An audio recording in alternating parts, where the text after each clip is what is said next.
I mean, one thing I like to point out is Trump's been in office. He signed hundreds of executive orders now. The number of miles of trails that have been opened so far, and we're in early February, still zero.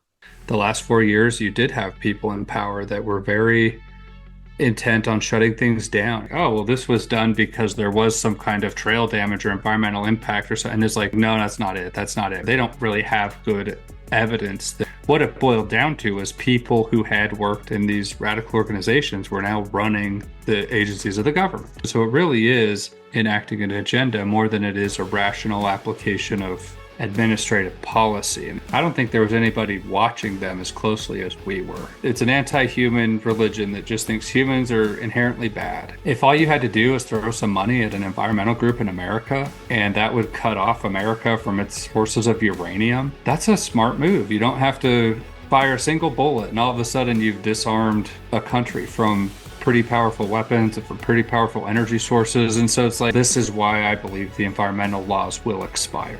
Forget the election even happened. I've been telling people since the summer that the most important litigation work that BRC will do in its history will happen in the next 5 years.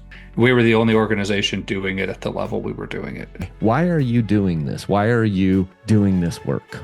I've grown up in the West, and you just get connected to the lands. I just get a lot of benefit from it. It makes me happy as a person to go out and enjoy these places and see this beautiful earth that we live on. And cool, I think humans have that desire to want to go explore things. My general position is I want you out there too. I don't want it just for me. Ben Burr, how you doing? I'm doing good. How are you, Kyle? I'm great. This is for those of you that don't know who Ben is. You're the executive director for Blue Ribbon Coalition, are you not? I am the executive director. And you're also wearing a Fender t-shirt. We have to talk about this just super quickly. I played guitar for 15 years of my life. Do you play guitar? Well, why did you quit? Because I got into dirt bikes. Oh, I was a dad and I got into dirt bikes. And so I retired. There's a guitar. If you see that right back that's an acoustic guitar. I mostly played electric. Yeah. So. Yeah, no, I do play guitar. I've played it since high school, and it's become my midlife crisis is to go buy cool guitars. That is so cool. I didn't know that we had that in common. We're about the same age. I noticed you've got a little bit more gray in your beard than I do. What's up with that? Oh, I'm now 44. I mean, I'm clearly in the middle of midlife crisis, and my body is agreeing with that development. I'm not in my mind. I'm still a rock star teenager at heart. And so oh my gosh, we'll see if the beard change goes along with that. I'm the same. I'm 43. I'll be 44 in just 10 seconds, just in a couple months. In May, I turn 44. So I know all about that. But I feel like as long as you're active, you stay active. Age is just a number. That's what they keep saying. So. Yeah, and I mean, we might be the first generation that lives through maybe the tech bros will figure out how to prolong our lives for a long time, and maybe we'll live a long time. Who knows? We'll see. All this stuff that's going down with AI and everybody talking about AI. I just have this sneaking suspicion that it might actually, if they get supercomputers crunching on some of this stuff, they could really start prolonging people's lives. I mean, it's like there are certain problems that we haven't been able to solve. I think computers could solve it, be like, hey, we can add 10 years to your life, 20 years to your life. It could totally happen. You and I might be just a little bit too old to take full advantage of it, but I think our kids and definitely maybe let's be hopeful. Let's be hopeful. Yeah. We need reverse aging for some of us. It feels so weird to say my grandkids, but I do believe that by the time I have grandkids, those people will probably be living significantly longer than you and I because they'll be able to take care of. It's either that or we blow each other up with or we'll be living. It's like what I think Einstein or one of those people that invented the bomb said that I don't know what weapons nuclear or World War III will be fought with, but World War IV will be fought with sticks and rocks. Right. They said World War III would be fought nuclear, and then the one after that would be fought with sticks and stones, which is totally scary. So let's hope it's not that. Let's hope we go into the post-scarcity future of abundance and we all have good long lives of prosperity and freedom and all of that. That'd be great. Well, and guitars. We'll have to chat more about guitars offline. I always enjoy our chats. We had a chat on the phone, maybe what, 3, 4 weeks ago, and you were just talking about all the things that are happening with Blue Ribbon Coalition, and now with this incoming administration, and just it sounds like there's a million things going on right now. With this, but I just wanted to point out, like on Blue Ribbon Coalition, for those of you that don't know, and you're listening to my podcast, if you aren't a member of Blue Ribbon Coalition, you need to solve that right now. It's as low as what, like $5 a month, isn't it? Is it? Yeah, we have a $5 a month membership, or you can join for $50 a year. Yeah. And And the amount of good that happens from that, I can't even describe. I can't tell you. We're going to get into some of the things. We're going to get into a lot of it today. But the only way that this happens is when members of our community, and when I say our community, I'm talking OHV, I'm talking dirt bikers and UTVs and horseback ride, everyone, every single person, once we get involved, because we're fighting this war. It's like we're fighting this nuclear war, and we've got the sticks and stones, and on the other side they've got all the big nukes, and they got the Blackhawks and everything.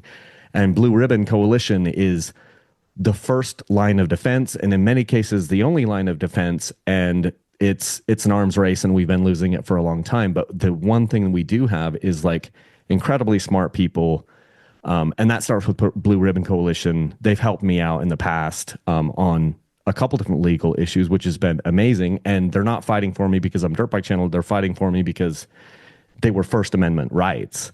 And yeah, rights as like a U.S. citizen on public lands and things. And so I just want everyone to go over there. If you're not a member, it's $5 a month, and yeah, and go support the businesses that are supporting Blue Ribbon too.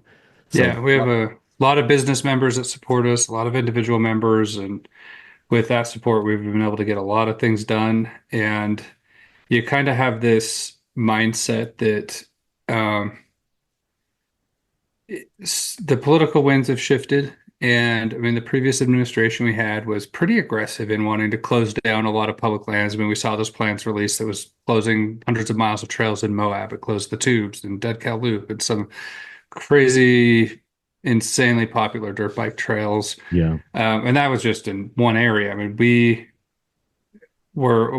I had my policy director run the numbers, and we participated in over 300 actions. The Moab plan was one out of over 300 that affected how 190 million acres of land will be managed, tens of thousands of miles of trails, how those will be managed.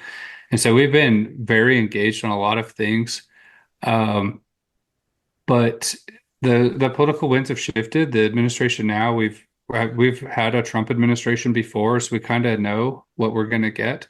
And they were a lot friendlier for recreation access and just kind of keeping public lands open. And so we expect that to be the case this time around.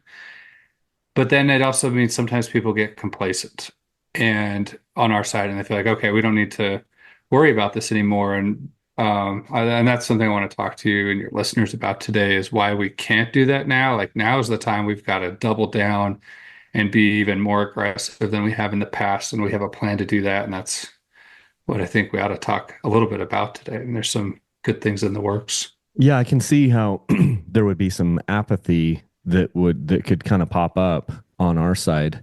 But as I think about it, I'm like, the other side didn't do that. The other side got super hyper aggressive when they had certain, an organization in there. It's not like we talk about Biden and we talk about Trump. Those are just like the figureheads. But these administrations are hundreds and hundreds of people, right? And Yeah. so they've got all those people in, and then you've got the Sierra Club and these different mega super PAC groups behind them. And the last 4 years, we have been on our heels a little bit, right? And now that Yeah. they're shifting a little, it's time for us to try to push back and get some of that ground back. Is that what you're saying? That is what I'm saying. And I mean, to be clear, it's like we're a nonprofit, so we're not partisan. It's not like, I mean, but the work we do is affected by politics. And so in order to even talk about it in any substantive way, you have to talk about the political context. And the political context is such that the last 4 years, you did have people in power that were very intent on shutting things down. I mean, you had the former director of the Bureau of Land Management. Her name was Tracy Stone Manning. She left the Trump administration, and she's now the executive director of the Wilderness Society. Mm. which is the top organization trying to lock up as much land as possible as wilderness. And while she was at the BLM, her top deputy was Nada Culver, who had also been the chief counsel for the Wilderness Society and was also the attorney who signed the settlement agreement that required the BLM to review that Moab travel plan. And so, like, people look at those plans and are like, oh, well, this was done because there was some kind of trail damage or environmental impact or something. And it's like, and I kept trying to tell people, like, no, that's not it. That's not it. We reviewed the administrative record. They don't really have good evidence that any of the justifications for closing those trails added up. What it boiled down to was people who had worked in these radical organizations were now running the agencies of the government. And they proved those decisions. They pushed them through during the last few weeks of the Biden administration. They were signing all kinds of things that were the last ditch efforts to get their agenda accomplished. And so it really is about these political actors enacting an agenda more than it is a rational application of administrative policy. And they're just using that as sort of the shield for doing what they're doing. And so that's all changed now. I mean, those people are no longer employed by the government. They're not making decisions anymore. They've now gone out and are working in nonprofits that'll be working very hard to oppose any efforts to reopen these lands for public use. And so we've put together what we're calling the grand reopening of our public lands because they are under new management now. And if the story of the last management was to close them all down, we want to reopen them and reintroduce them to the American people and get a lot of the things that got closed back open. And we're planning to do that in the court. There's a lot of opportunity in the courts right now through litigation, a lot of opportunity to just educate the incoming administration officials on what got done in the last 4 years because I don't think there was anybody watching them as closely as we were and participating in all of the planning actions and everything they did. We were involved in a massive amount of it. And there's also, because of the shifts that happened in Congress, there are some bills that have been floating around as legislation that we think have a good chance of getting passed if the community rallies behind them and kind of takes advantage of the political makeup of Congress right now to lock in place some permanent protections for our public access rights to our public lands. And so that's like the broad categories of things we're focusing on, and each one of those has a lot of work to do. You know, it's kind of insane that these people that are not elected officials have so much sway on our lives because you talk about all these different people that were maybe in positions of power with these federal lands, and they were these huge executives of these it makes me wonder what their end goal is when they're just trying to keep people off public land and they're trying to like create these huge swaths of wilderness area. Why do you think they're doing that? I mean, can you strongman their argument for our listeners and try to explain why they try to close everything down and why they try to have these wide swaths of places where no one can use the land? Like what is their reasoning for it? I mean, one of the things they'll say is, oh, like the public is going on there and ruining the land. Is that their only argument, or do they have some other argument that we could strongman? Yeah, so that's a good question. And it kind of like, I don't want to just speak for everyone on the other side, but I can point to some common trends that I see. Okay. And so the first reason why they might be motivated to close things down is this really is kind of like a religion for them. That it's an anti-human religion that just thinks humans are inherently bad, and anything we do on the landscape is going to cause irreparable harm or damage to nature and the Mm. environment and everything in the biosphere. And so anything they can do to limit human impact on a piece of land is going to be a net benefit to nature. And so that's like the roots of the wilderness movement, is really to just say we need areas where humans just aren't allowed to go. in any meaningful way. It's like Unless, but they're okay if people walk onto it, right? yes, you can But walk in, but like no mechanized, no what about development, what no about permanent impairment. what about Uh, horses? Do they allow if you want to go in on a horse? Horses, they do kind of allow, but it's regulated. Huh.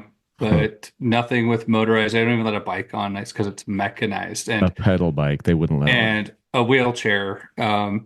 It has to be suitable for indoor use if you want to use it outdoors, according to the definition of disability access of the BLM's handbook. It's Wow. like they definitely it's like very anti-human and anything that can and if you were to say, well, and the purists of them would even say, you know what, we don't even care if people don't walk in. We don't want any people in there. We just want areas where it's just nature and not people. That'll be better for nature. And it's a belief. They believe it, they fight for it, they're entitled to it, but that's what motivates that. I think there's also movements where they want to prevent any sort of like industrialization or energy development or anything like that.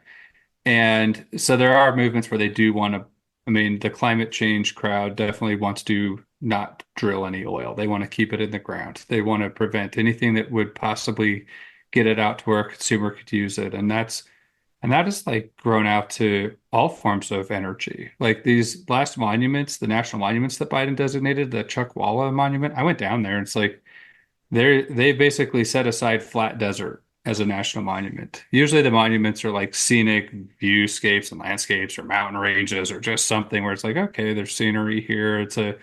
This is really just the flat desert on the side of the freeway. Wow. And it's because they want to build solar panels, solar farms out there. And so it's blocking solar. And there was the Satitla National Monument, which was up in Northern California, which was the last one he designated. And that's in an area with high potential for geothermal leasing. And so they want to block the geothermal leasing. And it's like, and so it's there is sort of this anti-development faction where they just don't want to see any permanent development. And then you get into the recreation wars of just which recreation user should be allowed to go where. And there are people who have strong opinions about that. I kind of believe that there's enough land out there for all of us to be there.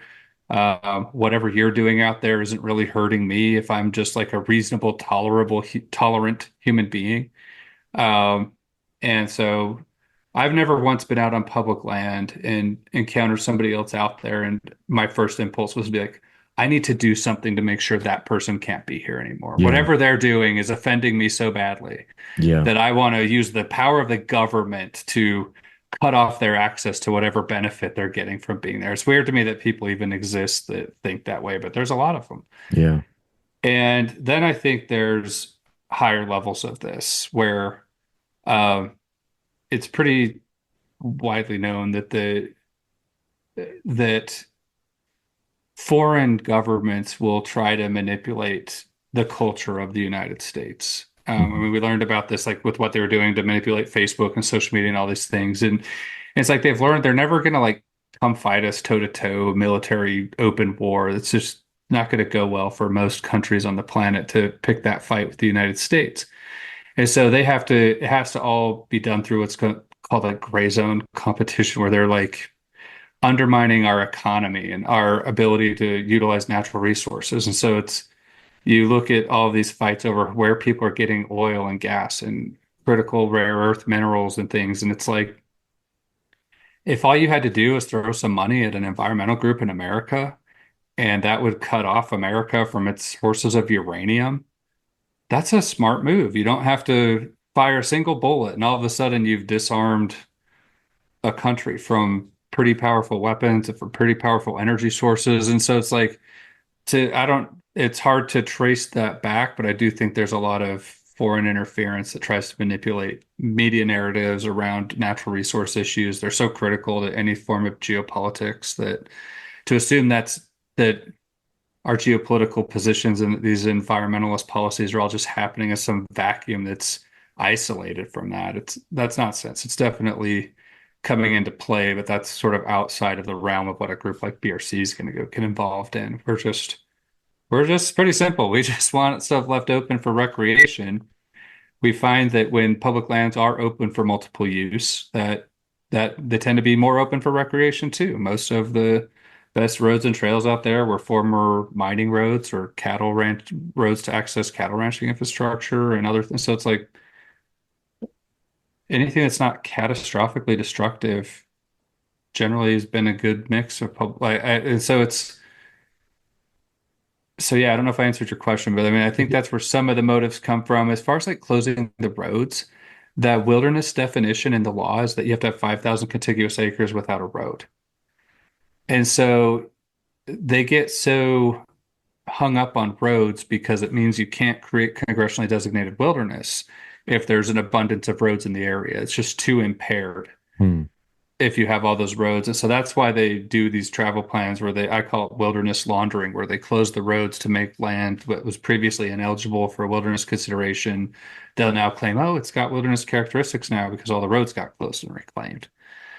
And so that's why they want to close roads, I think, is it just makes it possible to put in these restrictive designations. That's why, I mean, that's fast. That was a fascinating answer. I wrote down several things. A couple things that you said that had never occurred to me. Number one was that also you didn't bash them. I love the fact that you didn't bash them. You didn't say these people are crazy people. You said it's almost like a religion to them and they believe it. That idea that this is that they're trying to keep us off of these lands as a religion, that really helped me to understand it because religion doesn't have to have like a you know any sort of logic behind it. It's just something that you believe. It's a belief system, and you're saying these people believe that we shouldn't be on the land, that there should be no human impact on these lands, and they're going to use any means necessary to try to keep us off. And I like that because it helps you to understand. Well, it helped me to get a better understanding of who we're kind of working against and maybe what some of their mindsets are. And then the other thing that just blew my mind was this idea of foreign actors, where you could have foreign governments that are basically, in a way, fighting against the US and weakening the United States by limiting our access to our own resources, get us to sit here and lock up certain areas so you can't drill for oil or you can't like make dig for elements, for batteries, for uranium, for whatever. If you can lock up all these areas in like litigation and everything, you can make that country weaker. And that could be a possible other explanation for some of these things is a foreign actor. I had never even thought of that, Ben. Like that's Yeah, so fascinating to me. it's hard to prove, but it's kind of obvious as day if you talk to anybody that works in like the intelligence community and like how these things really work. They'll just say, yeah, it's foreign influence operations happen all the time. And it's just part of how global politics work. And so whether or not it's true, just ask yourself if it adds up. Say, well, what are they locking up? Yeah. Who would this benefit outside of this country for the United States of America not to be accessing gold reserves or oil and Yeah. gas reserves or lithium reserves or uranium reserves or rare earth mineral? Like it makes us dependent on other countries. Yeah. And You can't dismiss it. Like there's too much happening.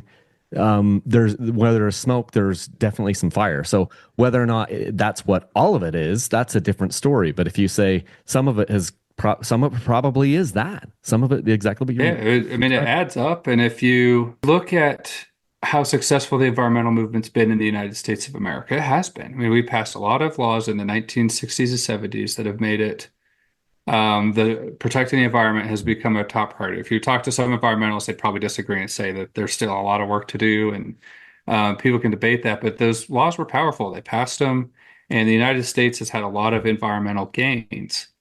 I would argue all of our environmental gains in the United States of America and our territory have come at the expense of us just going and getting those resources in other countries that don't have those environmental regulations. And so we've had this whole, ever since those laws were put in place, globalization became a very big factor of how the American world order worked. And so we were getting tons of fertilizer and oil and gas and all kinds of things from Russia, and all that's been destabilized. We get a lot of rare earth minerals and manufactured goods from China, and like the shipping, like the whole global economy, the way it's networked together is it's kind of crazy. Like there's a book I read by Peter Zahan who he talks about how this is all kind of going to unravel. and it is unraveling. It's like these like geopolitical strategists, they're not idiots, and even if their theories might be wrong or right, as you kind of watch them playing out before our eyes, that the global trading order is getting reshuffled, and whether Trump's doing it, like all of these talks of like tariffs and stuff this week, Biden doubled down on all of the Trump trade policy. They didn't brand it as aggressively as the Trump as Donald Trump does, but the Biden administration was very quick to use sanctions and economic warfare, and like that's been like the history of their foreign policy. Was they've definitely restricted trade with China. What's happened with Russia has been incredibly destabilizing to what it was before, and all of this is going to force us into a position of a lot of places where we got necessary critical resources to have a functioning modern economy that we've all grown used to will no longer be available to us. And the reason I'm even talking about this is because this is why I believe the environmental laws will expire.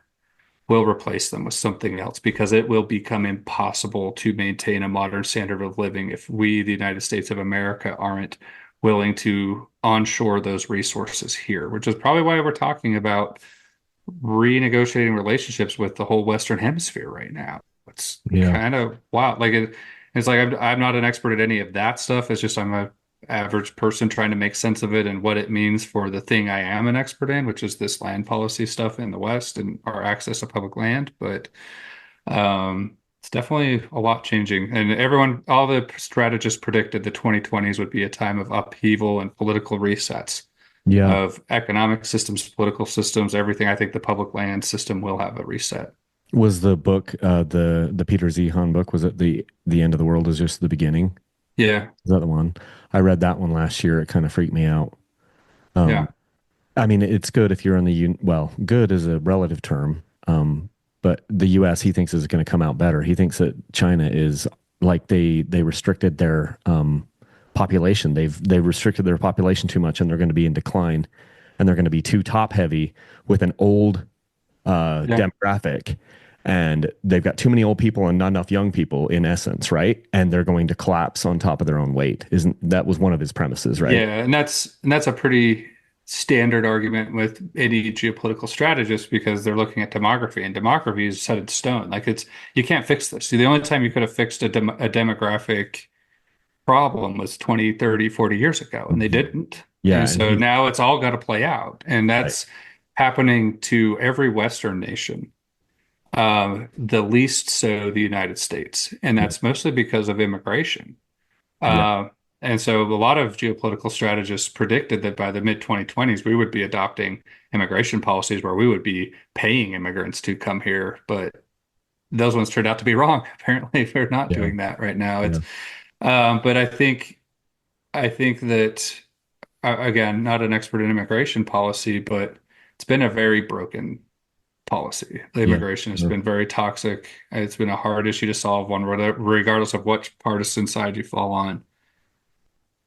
That the systems again are all going to have to be reinvented, and hopefully we reinvent a system that is uh, more like immigration, like open immigration, not open, but like a policy where it's easier to come here. Like I think that Make it what we've make seen it easier to across the come here. board Make it easier to come here legally, right? legally, yeah. And all of this is what I like everybody who's watching the first salvos of the Trump administration, what Elon Musk is doing, and they're going in and really hacking away at what I call the administrative state, the unelected Department of Government bureaucrats who, Efficiency, right? This the Doge thing yeah, with Elon Musk. and the administrative state is this extra constitutional creature where we've just put all this power in the executive branch that shouldn't be there. The lawmaking power basically doesn't exist in Congress anymore. It exists in this body. And they're the ones who write the law. They're the ones who enforce the law. They're not accountable to anybody. We challenge them in court, but your due process rights really depend on whether you participate in the administrative process correctly, which is why we're always like doing public comments and stuff at BRC, because if you don't do that and you don't do it correctly, you get disenfranchised from the judicial branch of government. So it's like all the other branches of government have been made irrelevant by the administrative state, and it's become this unaccountable, uncontrollable monster. And those don't last. And so Yeah. everybody who's like freaking out about what's happening, I've had people ask me like, "Do you support this?" I'm like, I don't know that I support this. I had 10 ways imagined in my head how the administrative state would go down in flames, and this was one of them. It was inevitable. It's going to happen. Maybe a Supreme Court was just going to hack away at it case after case after case, but it wasn't going to persist in its current form forever. We saw the cracks start to break during COVID when people realized who had the power, that there were these like agencies that could shut down a whole $30 trillion economy overnight, like with the flip of some switch that we didn't know even existed. And the CDC, like that's where that switch was to shut down the American economy. Like it was pretty wild. And so I think the American people have just like woken up to it. Like all of the fuss around RFK. I mean, our food and medicine system is a disaster. Yeah. But that's because it's all a failure of the administrative state. The public land system is all the problems and the conflicts we have there. It's all because the administrative state is not able to actually live up to the like its lofty goals that it has for itself. And it's because it's a political monster. It's not Yeah. you can't have a thing that's like unaccountable to the people exist with legitimacy forever. Yeah, and nothing gets done anymore except for executive orders. I wanted to talk about that because, like, so many things that have been happening since I've started paying attention, really paying attention to politics in the last 15, 20 years is executive orders. Like a president or an administration might get one piece of legislation passed in his 8-year term. And that's what they're remembered for. Everything else seems to be these executive orders that they sign. The problem with that is on day one, the next president comes in there and just abolishes it all and signs their executive orders. And so it's very frustrating to me because I'm like, yeah, the Trump administration is going to be more advantageous to us as public land, like OHV users. But if all of those are only just executive orders, then the very next person that goes in there gets to wipe that away immediately. That's really frustrating. And it seems like the only way to make any change is if you actually had legislation. But what you were saying earlier is that the legislative branch, they're getting less and less powerful because the executive branch is getting more and more powerful. Is that kind of what you were saying? I did say essentially that, but I think I would clarify that Okay, go for the it. legislative branch is actually incredibly powerful. But they don't do In the anything, right? Constitution. In the Constitution, they were given the most significant powers because Okay. so the power to declare war, the power to spend the money, But the the executive like branch has gone to war without even Congress's yes, approval. of course. So And that's the problem. And so it's like the legislative branch has abdicated its power to the executive branch because the reason that the legislative branch got all that power was because they had a political check of the election. it People was could supposed to be, unelect them, yeah, it was which is supposed to be big and uncomfortable. slow too, right? Yeah, and but ultimately accountable to the people, and so that was the way that those most significant powers of government could be held in check was you always had to worry about getting reelected. Yeah. If you can move all of that dangerous power into people who are unelected, then you can just be there and they kind of still will like spend the money. And that's about all they do is pass some big omnibus spending bills once or twice a year. And that's like the bulk of the work of Congress right now. They don't legislate around meaningful issues. They don't, and it's not that they can't, they just won't until they get forced to. And so this last summer, you had the Supreme Court, they overturned something called the Chevron deference, which was a legal doctrine which basically said these federal agencies, the executive branch, whatever they decide to do, as long as they had like a good reason for it, we're going to defer to them and their judgment if Congress wasn't clear on how they should do it. We'll just say whatever you, the agencies, come up with, we that can be the law. Hmm. And the Supreme Court now is saying that is no longer the case. If you don't have clear statutory authority from Congress to do this power, you don't have the power. And everything, probably 90% of the work we do at BRC, like the plans we work on at the Forest Service or the BLM or the Park Service or anywhere, is all built on a regulatory foundation that has almost no legislative foundation underneath it. It's just rule makings that these agencies have made. not even like executive orders, but just like some secretary or undersecretary or field managers created a rule or a law or a policy or a plan or something, and they didn't have any statutory basis to do it. Or what their statutory basis was is not clear.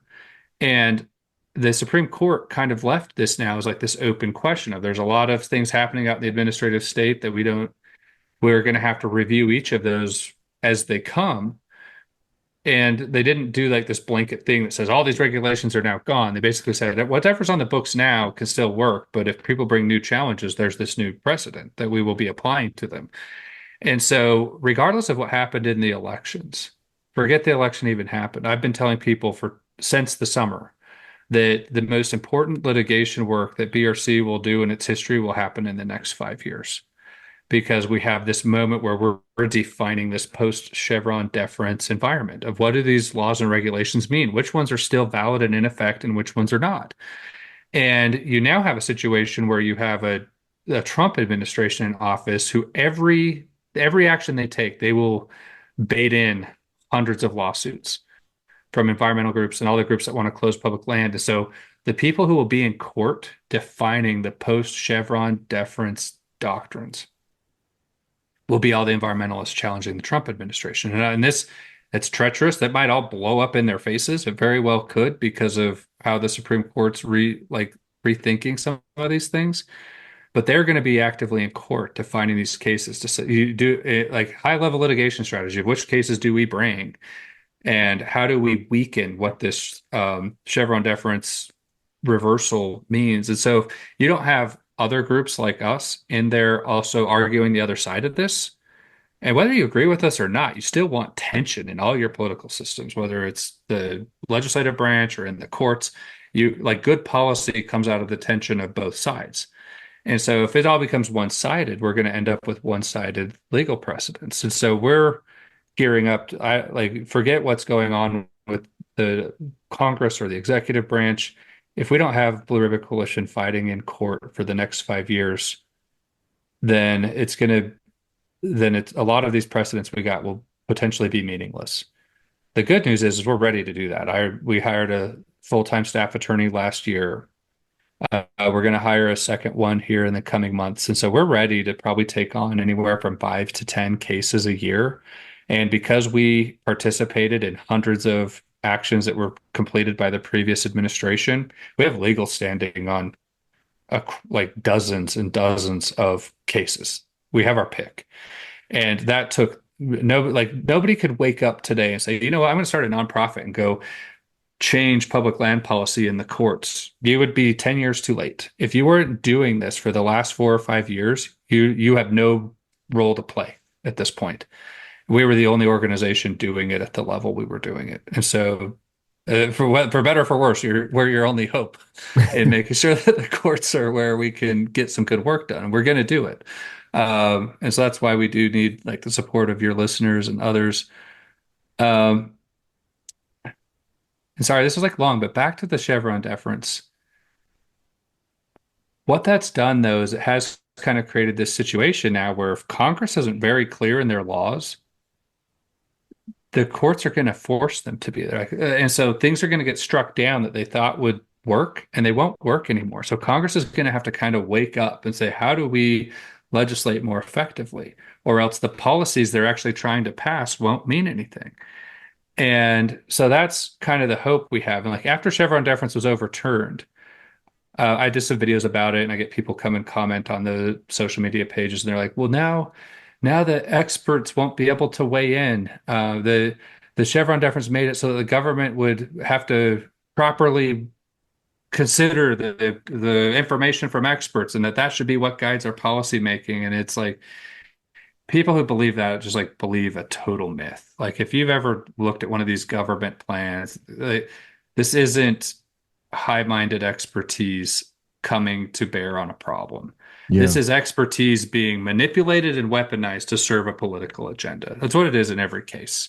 Yeah. And so the expertise, I mean, it's not that expertise doesn't exist there, but to assume that it's not like totally subordinate to the political agenda means you don't understand how it works. And so like if you think that the experts have done a good job, it's like, are Americans healthy and good? I mean, the experts have been running the FDA and HHS for years. Are Americans across the board healthy right now, or do we have We're like fat, we're fat, we're out of shape, we're dying we're of eating diabetes. poison every day? Yeah. Like, and so the experts did a bang up job with our food and drug system. Let's keep them in charge. Like that was all happened during the era when Chevron deference was in effect. Mm. And so it wasn't like the experts were actually ruling us. They never were. And so to assume that and expertise is value to a point. We do want that informing public policy. Why can't the experts work for Congress? Why do they have to work for the federal agency? They say, well, the Congress doesn't have the expertise to write these laws. Well, that's because they gave all the budget to the executive branch. They could give themselves budget. They control the money. They could have a whole staff at DC. Like they could fill the town of DC with experts that work for them, not the president. And then they could write good laws with informed by experts, and they could vote on them in committees and debate them in public and have all of the political pressure of the American people come to bear on the questions they're trying to ask, and they could like vote for stuff. They chose not to have expertise in Congress. It's not that Congress can't have access to expertise. And so Congress is like the worst funded agency in the whole government.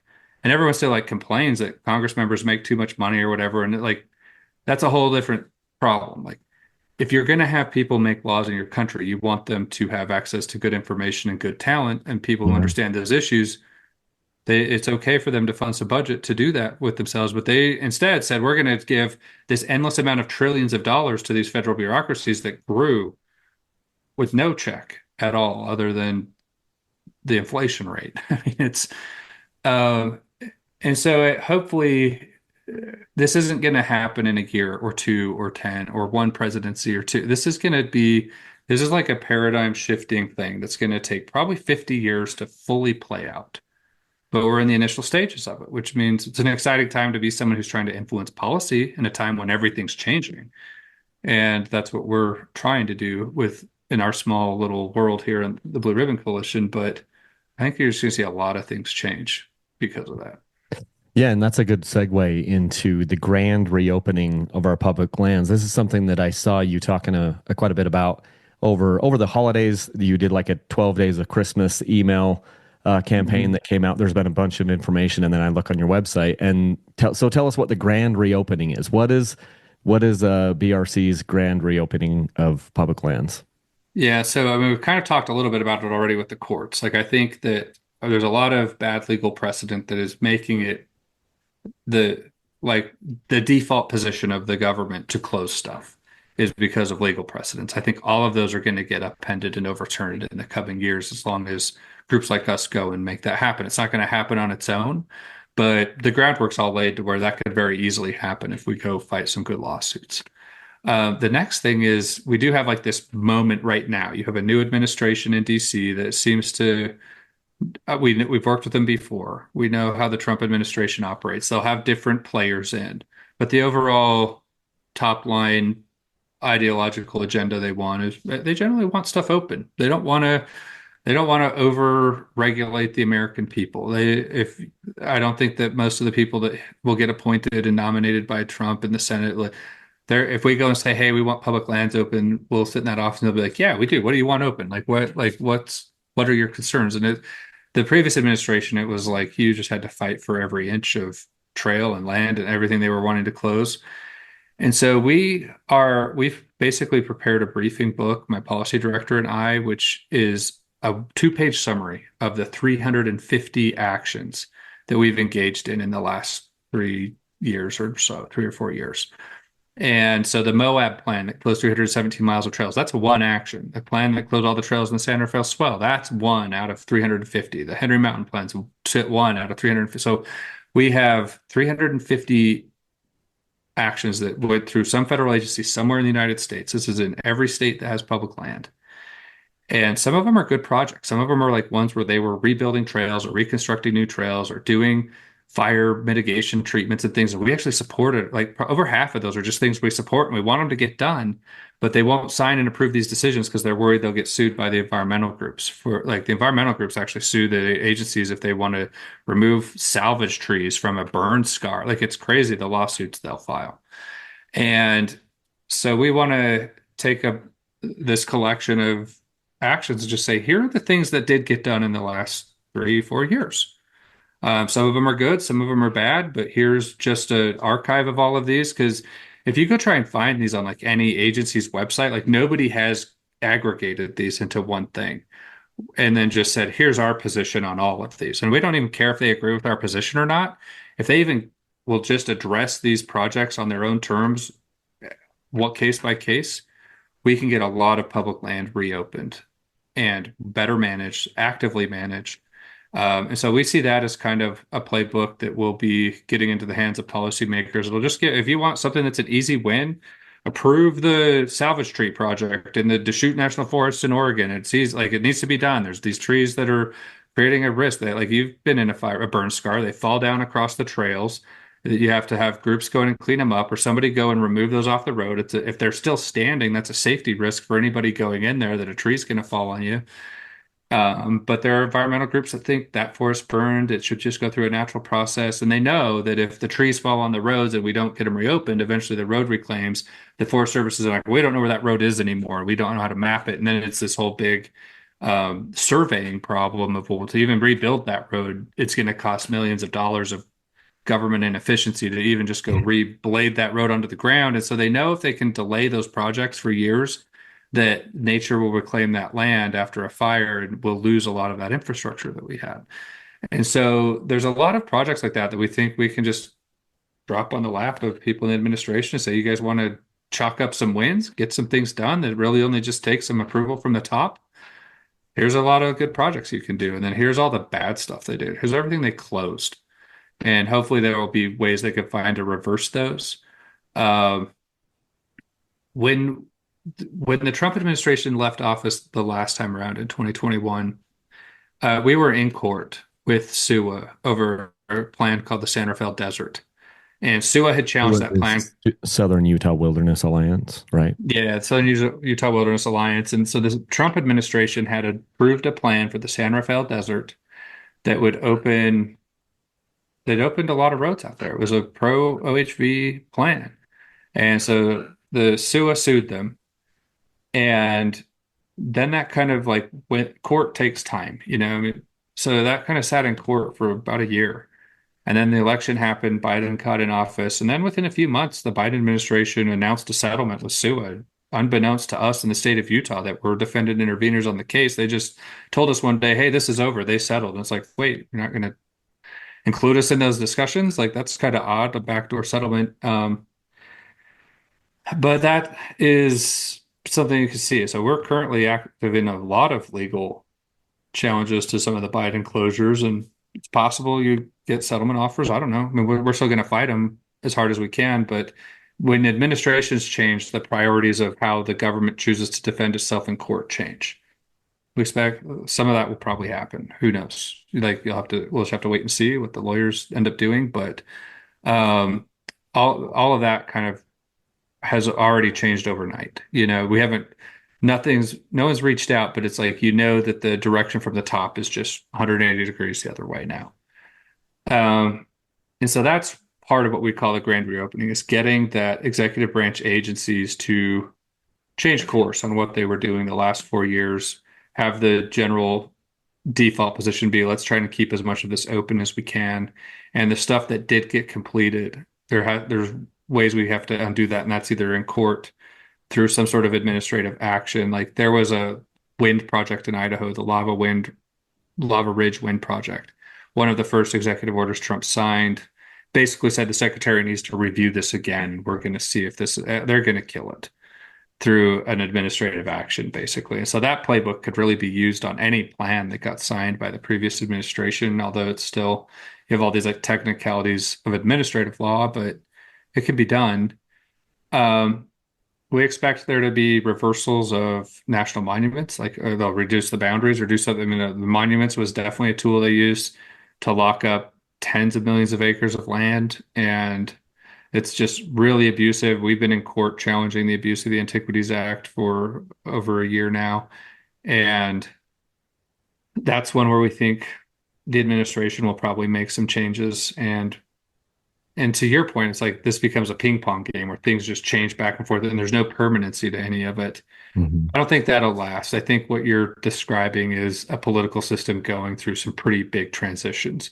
Eventually, things will settle out, and I think Congress will kind of take back over its actual position of being the legislative body of our government.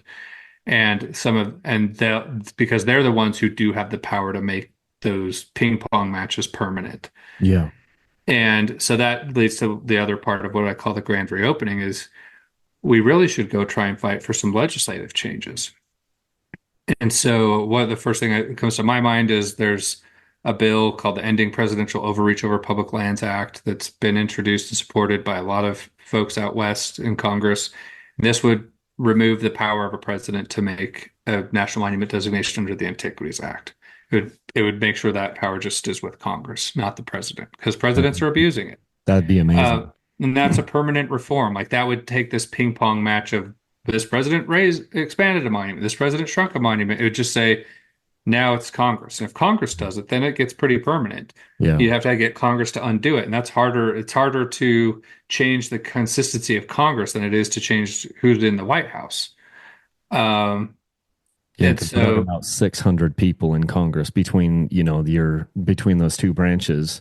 And it's in supposed to be like that. It's supposed to be harder to get stuff in done. 50 different states and all have different Mhm. political identities. And then you have the senators that are on six-year terms. It's like you can't like Congress is harder to change than the presidency around polarized political issues. Because if you flip the presidency on a partisan basis, then now there's a person on your side. Like it's Congress is a tougher animal, and that's why the permanent changes should come from Congress, not the president. And there's a bill that is, what did you call that bill again? It was, It's the ending presidential overreach over public lands or something like that. It's on our website. We have an action alert where people can contact their member of Congress to support this. The other one is Senator Lee and Senator Curtis and Representative Mike Kennedy introduced the Historic Roadways Protection Act. And this would basically defund the BLM. They wouldn't be able to use any of their money to enact these road closures that were passed by the previous administration. So Moab, Santa Fe Swell, Henry Mountain, like any of those that was about 2,000 miles of road closures between those three plants. And this bill would make it so that they can't implement those. And so that one is one we support just because it would provide immediate relief there, even though we're still going to fight for a reversal of those plans in court. The other bill that we worked with to Congress to get introduced is called the Outdoor Americans with Disabilities Act. This was another one that was introduced by Mike Lee. And what this does is require agencies to leave a certain target of route density open on public land so that Americans with disabilities can have access to public land. So it guarantees their access. It actually creates a right of access to public land that doesn't exist currently.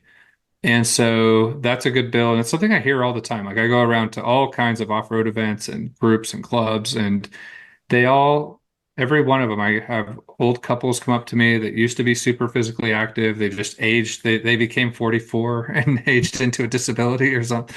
Uh, and no longer can do all the things they used to. So they get a side by side or they get a Jeep or they get something that gets them outdoors still, an e-bike.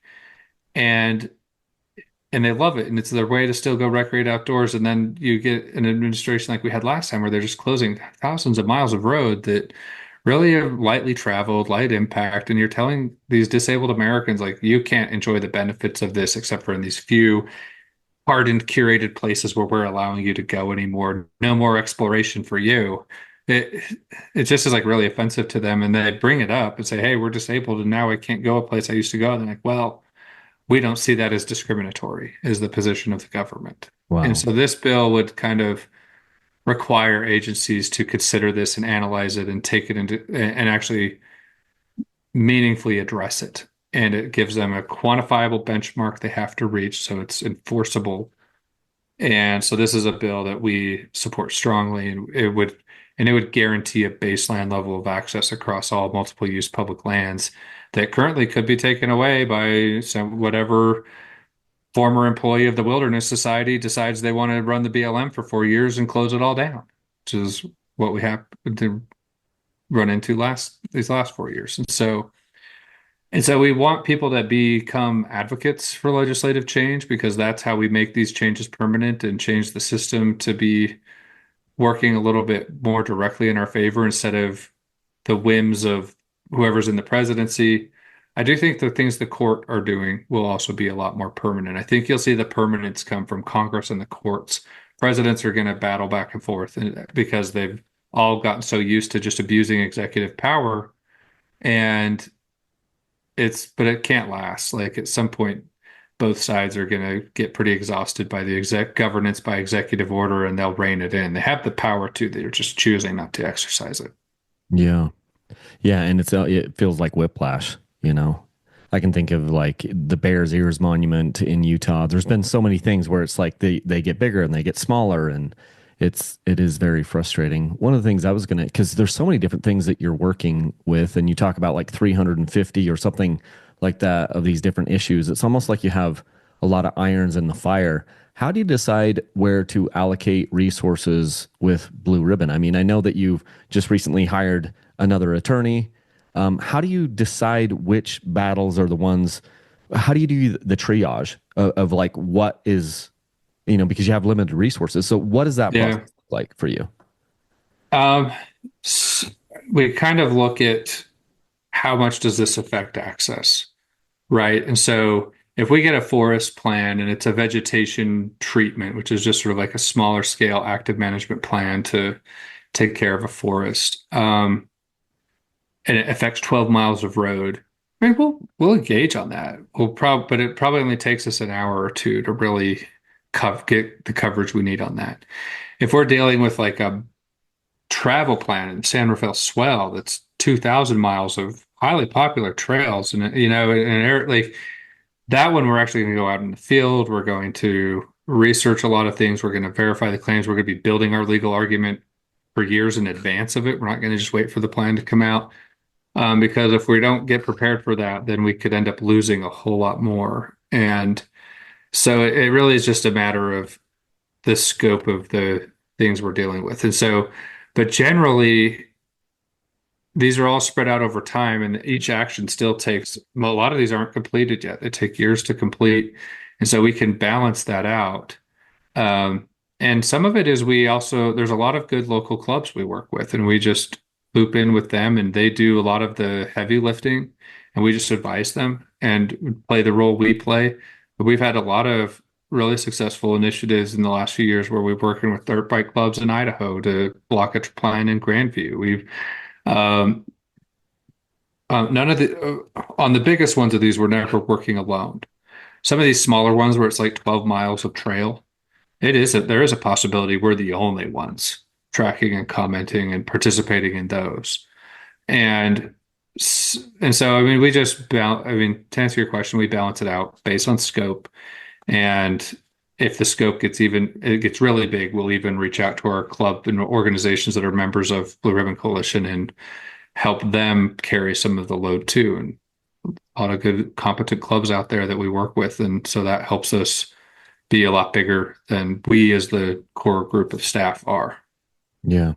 You talked about how the next 5 years, I kind of wrote down in my notes, the next 5 years is go time with everything that's kind of with the wheels that are in motion.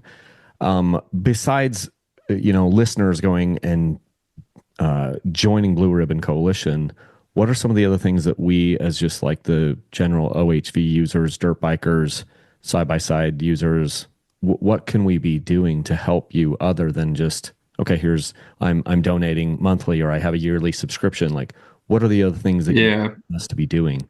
So when you become a member, I mean, we send you a newsletter every week. Every newsletter usually has some action you can take as a citizen, like an action alert where you can go comment on a plan with us or support a piece of legislation or do something that isn't money. Like we want people to feel like they're bought into the overall project of what we're trying to do. And so we do give a lot of activity on that. We want one thing we've noticed that the environmentalists tend to be really good at is controlling narratives around their work and getting people to believe that what they're doing is church. It is a religion. It's like they evangelize it.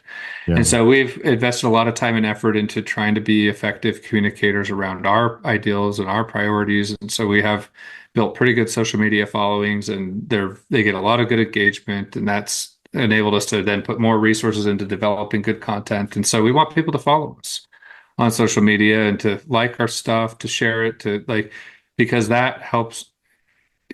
The left has a pretty good monopoly on, or like the environmental groups. I don't like to say left or right. That was kind of like they're just very good at controlling media narratives. The side that wants to close all this stuff down. And so we can push back on that just by listening to the narratives that give us an alternative viewpoint. And so we want people to follow us on those accounts. And you don't have to always agree with us. It's great. Like, come argue with us. It's fine. Like, it helps us refine our ideas. Uh, but don't ignore it. Like, this stuff's all going to change a lot in the next few years. And if you sit it out, you could have maybe given valuable input into the ideas and things that are being put in place. And then the other, I mean, you mentioned it, but I would say just the donations actually are what make it possible for us. I've tried to work really hard in professionalizing this and making sure we're getting really good, competent people that are fighting this fight for us. When you and I first met, I was kind of doing this almost by myself, and now I have a good team that's growing, and that's just because good work invites more support, and then that support makes it possible to do more good work, and it just grows, and it's been growing organically. This year we have a ton of stuff we need to do. I could probably go to DC 4 or 5 times and have every trip be really productive. But we need to be able to fundraise and make sure we're covering the costs of that advocacy, that we're covering the cost of the lawyers. I said we're going to hire a second lawyer, and that is going to enable us to be in the court 5 to 10 cases this year.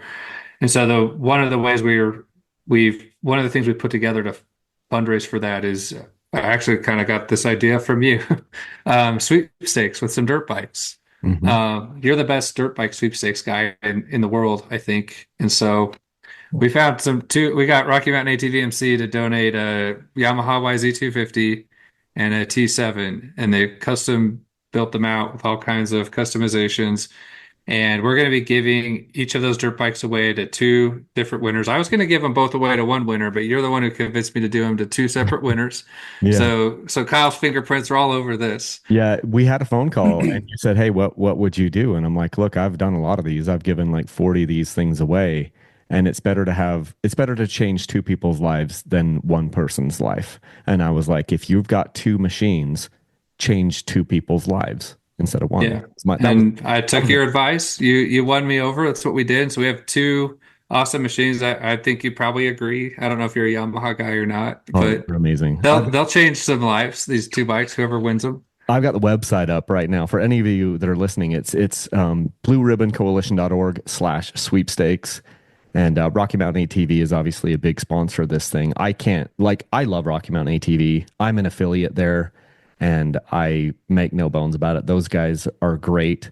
They are helping us to, well, I mean, they're a big sponsor. I know with Blue. Yeah, and they've helped us and they've helped promote this. They've driven a lot of support to the Yeah, sweepstakes. And so we just want to give back, like give them the recognition they deserve. But if you've been on the fence about supporting BRC in the past, or if or if you have supported us and you want an incentive to do a little bit more, yeah, enter to win one of these dirt bikes. And it's doing well so far. Is like if you donate, you get more entries, and so it's a way to yeah. make your donation well, like you might win one of these dirt bikes, which would be awesome. We're looking forward to it. We're going to be drawing the winner in May.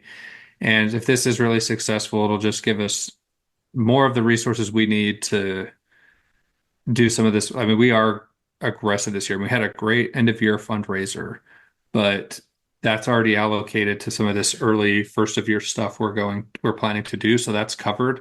But in order for me to kind of keep it going, that's why I have this sweepstakes in place. Is so I mean, one thing you learn running a nonprofit is you kind of have to have these pipelines of support coming in. So this is the one we're running now. So if your audience, who I know is dirt bike enthusiasts heavy, want to support us, this is the coolest. It really is a cool way to support us. I'm super proud of what these prizes are that it was very generous of Rocky Mountain to donate them to us.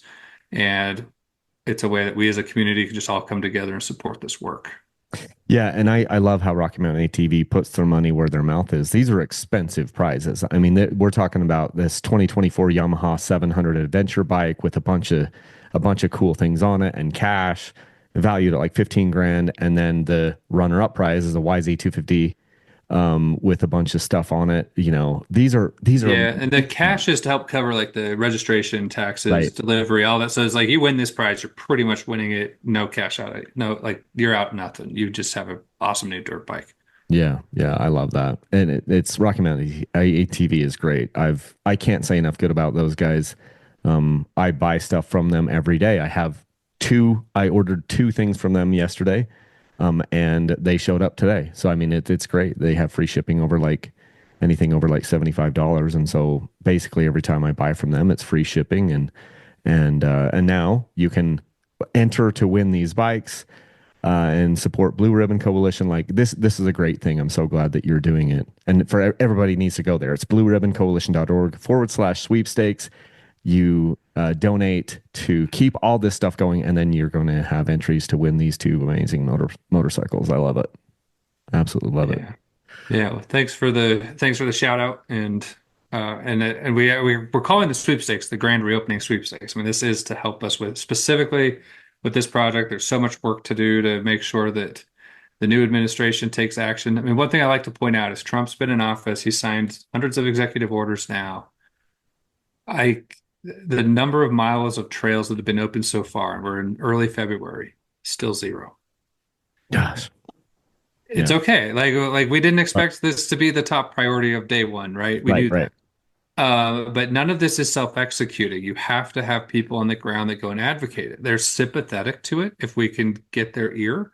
But if you don't have people like us going and kind of working the system to make that happen, it's not going to just happen on its own. We do need to come together as a community. We're planning to do it. We're going to do as much of it as we can relative to the level of support we get. And so we expect some big things. The next time we talk, that won't be zero. It'll be a lot more. That's awesome. But it's but there's a lot of work to do. Hey, one thing I wanted to bring up is this film permits thing. So, can we talk a little bit about film permits, filming on public lands, like what some of the challenges have been, and maybe if you can give us a little bit of a history on how Blue Ribbon Coalition has been involved with that? Yeah. So we actually got involved in it because of you. You were the one who called me, and you had been contacted by the Forest Service. They were threatening to force you to take down all your videos. They were threatening you with fines just because you had put a GoPro on a helmet and went and drove around on trails on public Yeah, land and you didn't get a commercial film permit. Then you put those on a YouTube channel, which is a commercial platform. And so all of a sudden you were in violation of federal film permitting laws. yeah, And when I heard that, I'm like, that's just crazy. There's no way they're going to just come after every social media content creator with this commercial film permitting thing that was designed for Hollywood studios. yeah, But they did. We started hearing it from more people. And so eventually there was a case that went through the DC Circuit Court on this, and the person that had been filming in the Gettysburg battlefield lost. I'm like, this is kind of crazy. They're actually just we don't have First Amendment rights anymore, I guess. And I was explaining your situation to lawyers that we work with in a firm called Jones Day, and they're mm, one of the top constitutional law firms in the country. They do a lot of Supreme Court cases, and they're like, we really want to fight that on First Amendment grounds. We think that the DC Circuit Court got that case wrong. And if we can get a split decision in a different circuit court, then this would be something we could take to the Supreme Court. And so we worked with you. We got some witness statements from you and others, and we went and challenged the film permitting guidelines in federal court. And as of last summer, we were able to secure an injunction, preliminary injunction in the district court in Idaho, which basically said if you're a member of Blue Ribbon Coalition, you don't have to follow the film permitting guidelines to go create individual content and put it on social media platforms. And so we were gearing up to kind of fight that through the court process after the injunction. But then one other thing that was also in play is that Congress had been debating a bill called the Explore Act. And in it, it had a provision that would update the film permitting guidelines on federal land to exempt individual content creators, like small groups, from having to get these film permits. And it wasn't clear if that would pass, and if it didn't, we'd still be aggressively fighting this in court. But that law was passed and signed by President Biden at the end of his administration. And so there's new laws now governing film permitting. And you're no longer required to get a film permit to do most filming on public land if you're just a small level creator. You should read the act. I mean, there are still requirements if you're a bigger production and other things. How you can film on wilderness land still is kind of a question mark for us. But it means that this new system is, well, I mean, we're still having discussions with the attorneys and the government to decide what if there's a path forward on the case. So I don't want to like disclose legally sensitive things, but for the most part, the pressure created by our case really created a lot of impetus for the agency to go and lobby for this law to get passed by Congress. And so this is a big win for Blue Ribbon Coalition. It's a big win for Kyle Brotherson, who had his First Amendment rights restored. Um, and it's like our bread and butter is fighting for trails and public lands to be open. But this was an interesting one because it was like about our constitutional rights, and we were a small part of protecting those and defining what those are and making sure that we're keeping all of our government branches of government checked within their powers. And so it was just a cool exercise to see the Constitution in action. And it was a great case. And it was because of our partnership with you, and something I want to point out. I mean, you just contacted me as a member of BRC having a problem with the Public Land Agency, and we stood up and fought for you. And so that's also why we want people to be members, is it's our members who give us legal standing to fight these things in court. Yeah.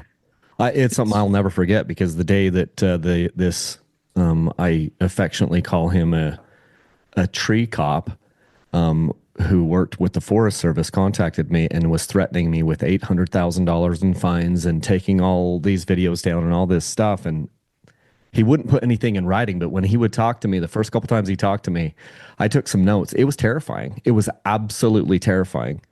Yeah, And it would be. and then first person I contacted was you guys, and I said, "Hey, this is happening to me." And immediately you wanted to get on a call, and there were a lot of legal calls that happened, and it happened over a period of years. But it was like I felt like I had an advocate. You were talking about, "Hey, we can get FOIA requests for this person. We're going," and there was a whole plan of action. And then obviously a lot of things kind of developed over time, but the end result was the First Amendment rights of all content creators are now more protected than they were. Can you share that? Because we talked on the phone like a month ago, and there was a story that you had where you were somewhere and you were filming something for BRC, and one of these, it came up and said, "Hey, do you have a film permit for this?" Can you share that story? Oh yeah, so it was Glen Canyon. I was talking to the superintendent, and I said, "Hey, we're going out." That's down at Lake Powell. I had a meeting, yeah, and I was like, "Oh, we're gonna go out and do this thing. We're gonna make some videos out there." She's like, "Oh, you need a film permit for that," and I was like, "Well, actually, I don't." And she's like, "Oh yeah, you don't." Like, and it's because they'd gotten an internal memorandum about the injunction that we'd received, and so I had to remind her of that. But yeah, it was like there was a time where she was saying, "Yeah, I needed it," and then she's like, "Actually, no, you're good. You don't She's need like, "Oh, it." because you're Blue Ribbon Coalition, you don't need it." But now you said so. So just to recap, there was a preliminary injunction that if you were a member of Blue Ribbon Coalition, that you didn't need to abide by these rules that are made for Hollywood, right? So Correct. that was a preliminary thing that And happened. that's kind of still in effect. It hasn't been rescinded yet, but it's been kind of this new law kind of like overrides it in some regards. Like, and so we would have to like come to an agreement with the court to no longer have that be in effect. But Okay, like the law that the injunction is protecting us from having to comply with has been even better. replaced by another law. And so it's like, and so like what it means, like I just think it's kind of the lawyers just need to sort out what it means now. And moving forward, it's like probably going to be some variation of the new laws. We'll see how these work. And if they Yeah. infringe on our First Amendment rights, we'll be right back in court challenging Yeah. them Yeah, again. because what it looked like is you needed those film permitting laws were created so that Jerry Bruckheimer and these huge film companies couldn't come in and just bring hundreds of people into an area and ruin the land. It was written to protect the public land from that type of a thing, where you have Yeah. these huge, major, multi-million-dollar productions that are coming into these areas, and then the government was saying, well, just because you have a cell phone camera, you need to like comply with all of these same laws. And one of the arguments that you had and that the lawyers we were working with was, well, then you're opening up a can of worms because every single citizen in the United States that has an Instagram account or has a YouTube account or a TikTok account or a Facebook account is now in violation of these laws as well. So it's like if you want to come after Kyle or this guy or that guy, you're coming after all of us because we're Yeah. And all that's, we're all uploading to these platforms, Instagram, Facebook, TikTok, YouTube, whatever, and they're all being monetized. And even if the creator isn't monetizing it, YouTube is, Facebook is, Meta is. So money is being made, and so it was just like this isn't sustainable, and it's a First Amendment issue.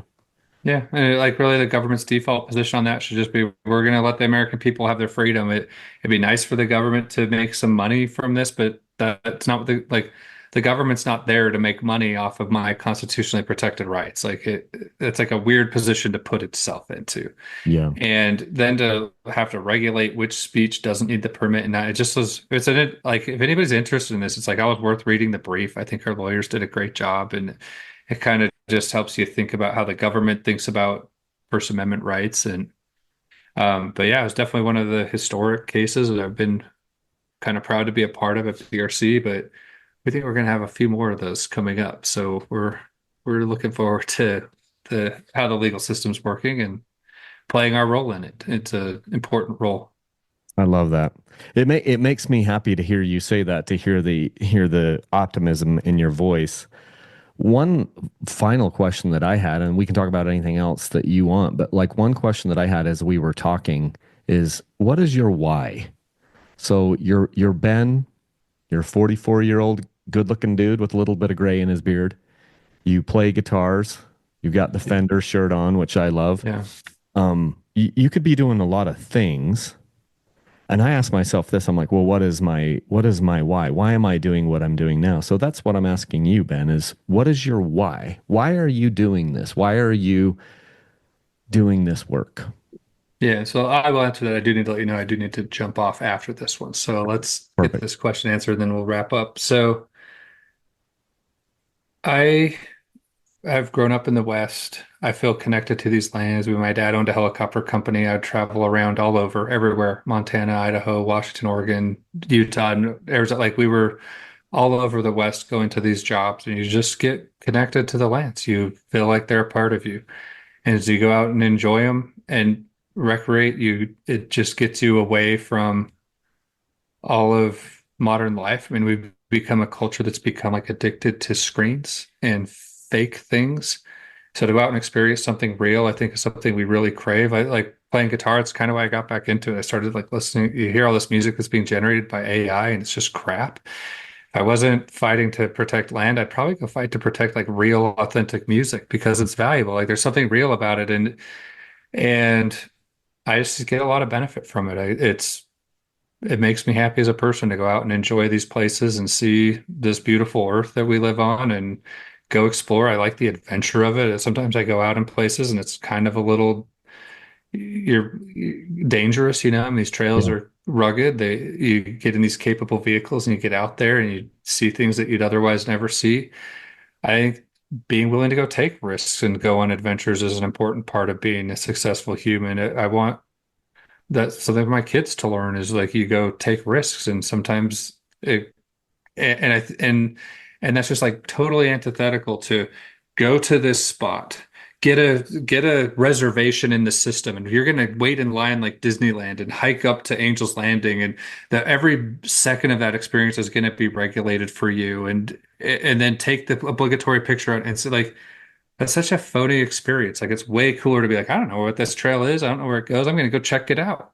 And then you go there and it's like just a whole new thing that not a very few people have seen. Like there's something really cool. I think humans have that desire to want to like go explore things and it makes us better people. There's reasons that this is fought for like mental health reasons and for health reasons in general.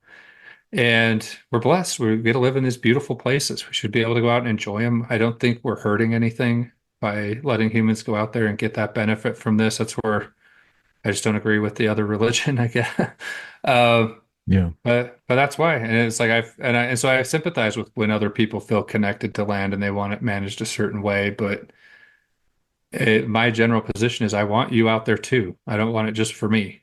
And so I think if everybody had that idea, there'd be a lot less fighting about all of this. And so, but yeah, I don't know if that answers what you're looking for, but That's it it. That's definitely it. motivates me. It's just, I definitely, there's a lot of things I could go do, but this is what I like waking up every morning and going and fighting for, and I do it every day. That's a damn good why, Ben. And I want to thank you for doing it. Like you've helped me in my little business. Blue Ribbon Coalition is doing great work. You're doing great work. And that's a perfect why. You know, like you didn't say I'm doing this because I just want to make a living at it. You believe it. And I Yeah. think I do believe that we need people like that on this side because there's a whole bunch of people on the other side that believe this other thing. So thank you for doing your work and thank you for that answer. Yeah. And I'll just add one more thing. I believe in good government. People say we're anti-government or anti-public land. It's like that's not true. It's like I'm actually working through every institution of government, the Congress, the court. Like I want good government, and I want to be an actor and a participant in making that happen. Maybe you disagree with me, but that's your right. That's how good government works, is that people work through the system to fight for what they want. And that's like separate from the land itself. But it's like I want a good system managing this stuff. And I feel like the system's broken and that's worth fixing because what we're fighting for is it's so valuable, that experience that we all get to go have. And so that's the secondary goal is I do believe that that this experiment of the American government can always be improved. And if we're not actively trying to improve it, then it can get a lot worse. And so fighting for good government's also a good worthy goal, I think. That's amazing. How do they contact you, Ben? What's the best way? Socials, website, what's the Yeah, so we're on Blue Ribbon Coalition is our handle on just about everything. And then our website's blueribboncoalition.org. There's a contact link on there if you ever need to reach us. But Twitter, Instagram, Facebook, TikTok, those are the ones where we're the most active. So love to see you out there. awesome. Thanks for joining, Ben, and we'll chat with you again soon. All right, thanks, Kyle. Okay. All right. Bye.